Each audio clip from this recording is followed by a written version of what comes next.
दोस्तों नमस्कार। दोस्तों आज के वीडियो में हम अल्कालाइन फॉस्फेटेज टेस्ट के बारे में बताऊंगा। अल्कालाइन फॉस्फेटेज टेस्ट क्या होता है, यह क्यों अल्कालाइन फॉस्फेटेज बढ़ता है और अल्कालाइन फॉस्फेटेज कहाँ-कहाँ पाया जाता है तथा इस अल्कालाइन फॉस्फेटेज को किस कंडीशन में कराया जाता है तथा इसका नॉर्मल रेंज क्या होता है।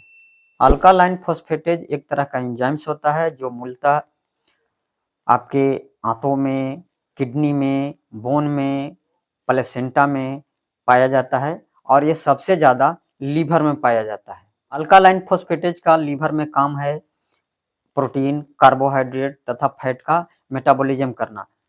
ये सारी चीज़ों का मेटाबॉलिज्म करता है। साथ ही साथ यह दवाइयों का भी मेटाबॉलिज्म करता है। बोन में अल्कालाइन फॉस्फेटेज का काम है बोन का ऑस्टियोब्लास्ट करना, यानी कि नया बोन बनने में उसका मदद करना।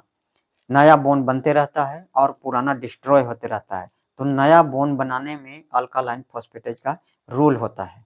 आंतों के अंदर यदि कोई इन्फेक्शन हो जाए और उसके वजह से आंतों के जो सेल होते हैं उससे अल्कालाइन फॉस्फेटेज बाहर आ जाए, खून में आ जाए, तो खून में अल्कालाइन फॉस्फेटेज की मात्रा बढ़ जाती है। किडनी में भी कोई क्रोनिक इन्फेक्शन आ जाए, क्रोनिक डिजीज हो जाए, तो उसके कारण भी अल्कालाइन फॉस्फेटेज का ब्लड में मात्रा बढ़ जाता है।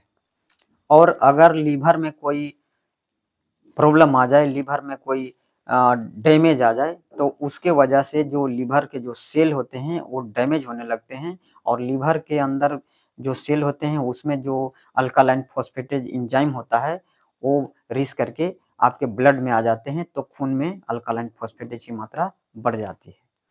बोन के अंदर भी कोई प्रॉब्लम्स आ जाए तो उसके वजह से भी आपको ब्लड में अल्कालाइन फॉस्फेटेज की मात्रा बढ़ सकती है। इस अल्कालाइन फॉस्फेटेज का नॉर्मल वैल्यू 70 से लेकर 104 इंटरनेशनल यूनिट पर लीटर होता है, जो लैब टू लैब अलग-अलग वेरी कर सकता है।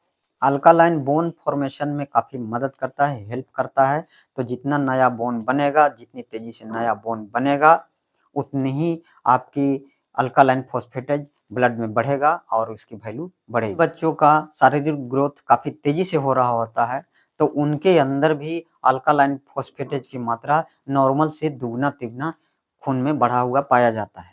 प्रेगनेंसी के समय में भी अल्कालाइन फॉस्फेटेज की मात्रा काफ़ी तेज़ी से बढ़ जाता है। अगर किसी को आंतों की बीमारी हो जाए, तो उसके वजह से भी अल्कालाइन फॉस्फेटेज रिलीज़ होकर के ब्लड में बढ़ जाता है। छोटे बच्चों या ग्रोइंग चिल्ड्रन में अल्कालाइन फॉस्फेटेज काफ़ी ज़्यादा मात्रा में पाया जाता है, ज़्यादा बढ़ा हुआ पाया जाता है, तो यह कोई बीमारी होने का संकेत नहीं है, बल्कि अल्कालाइन फॉस्फेटेज उनके अंदर बढ़ना, ये उनके ग्रोथ होने के वजह से होता है। इनकी हड्डियाँ ग्रोथ ज़्यादा तेज़ी से होने के वजह से बढ़ता है। तो अगर किसी बीमारी की बात करें, तो करीब-करीब 80% लोगों में अल्कालाइन फॉस्फेट बढ़ने का कारण होता है विटामिन डी तथा कैल्शियम की कमी। जिन लोगों में विटामिन डी तथा कैल्शियम की कमी होती है, उनमें अल्कालाइन फॉस्फेटेज काफ़ी बढ़ा हुआ मिलता है। तो इसका मतलब रहता है कि उन्हें कैल्शियम तथा विटामिन डी की कमी है। तो अगर कोई बीमारी ना हो, ना किडनी की बीमारी है, ना लिवर की बीमारी है, ना आँतों की बीमारी है, किसी भी तरह की कोई बीमारी नहीं है और फिर भी आपका अल्कालाइन फॉस्फेट बढ़ा हुआ है, तो इसका मतलब है कि आपको विटामिन डी और कैल्शियम का टेस्ट कराना चाहिए, क्योंकि कैल्शियम और विटामिन डी की कमी होने के बाद अल्कालाइन फॉस्फेटेज की मात्रा बढ़ जाती है और जैसे ही विटामिन डी तथा कैल्शियम का सप्लीमेंट देना शुरू करते हैं, तो बिल्कुल नॉर्मल हो जाता है। क्योंकि बॉडी में प्रतिदिन नया बोन बनता है और पुराना बोन डिस्ट्रॉय होता है, तो नया बोन बनाने के लिए कैल्शियम तथा विटामिन डी की बहुत ही ज़रूरी होती है और ये पर्याप्त मात्रा में यदि आपको बॉडी के अंदर नहीं सप्लीमेंट मिलता है, तो उससे हड्डियाँ का विकास कम होता है और अल्कालाइन फॉस्फेटेज की मात्रा बढ़ जाती है। दूसरा कारण है लीवर की कोई बीमारी। यदि लीवर की कोई बीमारी हो गई हो, जैसे सिरोसिस हो गया हो, फैटी लीवर हो गया हो या उसके अंदर लीवर के अंदर कोई अब्सेस हो गया हो या उसके अंदर और भी जैसे जॉन्डिस हो गया हो, तो इन सभी कारणों में लीवर का सेल डैमेज होगा और लीवर का सेल जब डैमेज होगा तो लीवर के सेल में पाया जाने वाला एंजाइम्स अल्कालाइन फॉस्फेटेज रिलीज होकर के ब्लड में आपको जाएगा और ब्लड में अल्कालाइन फॉस्फेटेज की मात्रा बढ़ जाएगी। तो अगर अल्कालाइन फॉस्फेटेज लीवर डैमेज होने की वजह से बढ़ा है तो उस स्थिति में आपका लीवर का एंजाइम्स एसजीपीटी तथा एसजीओटी की भी मात्रा आपको ब्लड में बढ़ा हुआ पाया जाएगा। तो अगर किसी व्यक्ति का एसजीपीटी तथा एसजीओटी नॉर्मल है और अल्कालाइन फॉस्फेट हाई है तो इसका मतलब है कि उसको कैल्शियम तथा विटामिन डी की कमी है और यह कैल्शियम तथा विटामिन डी की वजह से अल्कालाइन फॉस्फेटेज की मात्रा खून में बढ़ा हुआ है। तो अगर किसी व्यक्ति का एसजीपीटी तथा एसजीओटी काफ़ी हाई है यानी कि नॉर्मल से दुगना तिगुना है और उसका अल्कालाइन फॉस्फेटेज भी काफ़ी हाई है और उस आदमी का सीरम बिलिरुबिन भी काफ़ी हाई है तो इसका मतलब है कि उसे लीवर की बीमारी है और उसे जॉन्डिस है। तो अगर किसी का अल्कालाइन फॉस्फेटेज काफ़ी बढ़ा हुआ पाया जाता है तो वो लीवर फंक्शन का टेस्ट कराए, साथ में विटामिन डी की भी टेस्ट कराए। तो अगर किसी व्यक्ति को ब्लड टेस्ट में विटामिन डी की कमी आता है तो इसका मतलब है कि अल्कालाइन फॉस्फेटेज बढ़ने का कारण विटामिन डी की कमी है।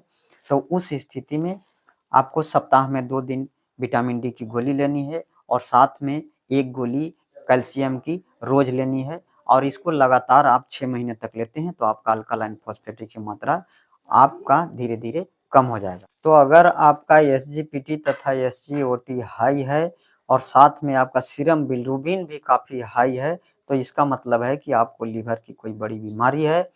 तो उसके लिए और भी कई तरह के आपको टेस्ट कराने पड़ेंगे जैसे hepatitis B, hepatitis C, fibrosis का टेस्ट, इस तरह के आपको टेस्ट कराने पड़ेंगे और उसी टेस्ट के आधार पर आपको ट्रीटमेंट लेना पड़ेगा।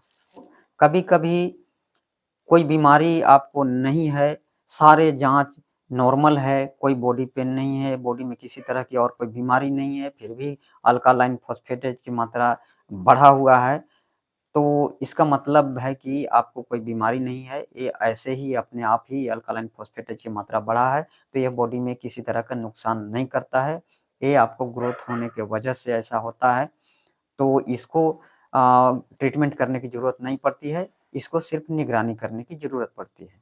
दोस्तों अल्कालाइन फॉस्फेटेज के बारे में ये जानकारी आपको कैसी लगी कमेंट करके हमें ज़रूर बताइएगा और अल्कालाइन फॉस्फेटेज के बारे में यदि कोई क्वेरी हो तो हमें कमेंट बॉक्स में ज़रूर लिखिएगा और यदि वीडियो अच्छा लगे तो वीडियो को लाइक कीजिएगा, सब्सक्राइब कीजिएगा और वीडियो को ज़्यादा से ज़्यादा शेयर कीजिएगा। नमस्कार।